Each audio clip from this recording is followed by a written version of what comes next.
Grintera, c'est un concept store artisanal basé à Tournai. On y trouve des idées cadeaux pour soi, mais aussi pour nos proches. Des plantes, de la décoration, du textile, du petit mobilier.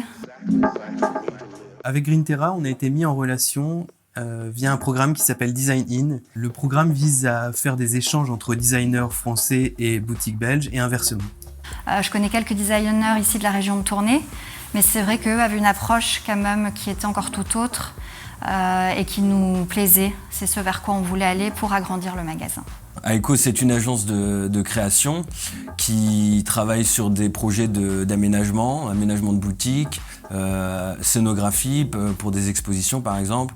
On travaille aussi avec d'autres marques de mobilier pour créer avec eux des produits et des collections, etc.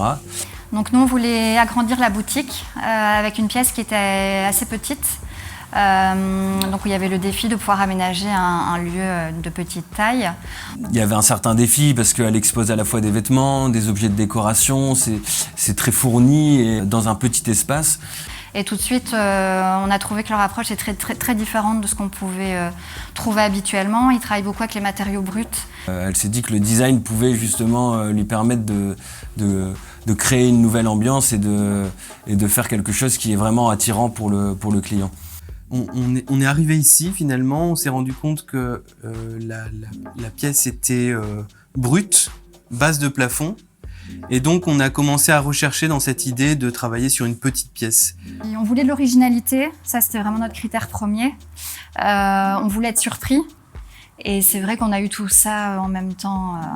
Le concept global, c'était de jouer à fond sur cette idée de bas de plafond, jouer sur un réseau de câbles, un réseau de fils, un réseau de tubes en fait, de tubes techniques, qui serviraient à la fois de support pour les étagères, mais aussi de support pour les tringles des vêtements, parce que c'était la principale demande de Sophie. On est venu monter ici toute cette structure en cuivre normal. Ensuite, on l'a démontée, on est reparti, on l'a oxydée et on l'a verni avant de revenir la remonter. Ensuite, on a aussi agrémenté ça de petits modules plus faciles à bouger, parce que c'est du béton cellulaire, des modules en béton cellulaire qu'on a sculptés. Et enfin, un grand banc ici en terrazzo, qui est un béton armé dans lequel on a incrusté à la fois de la pierre bleue belge et des morceaux de faïence. La collaboration transfrontalière nous a vraiment apporté une nouvelle vision, je dirais, du design, une approche qui est différente voilà, de ce qu'on pouvait nous connaître ici dans la région. Donc forcément, l'opportunité de venir travailler et collaborer avec des entreprises belges, c'est une opportunité qu'on saisit avec beaucoup d'enthousiasme.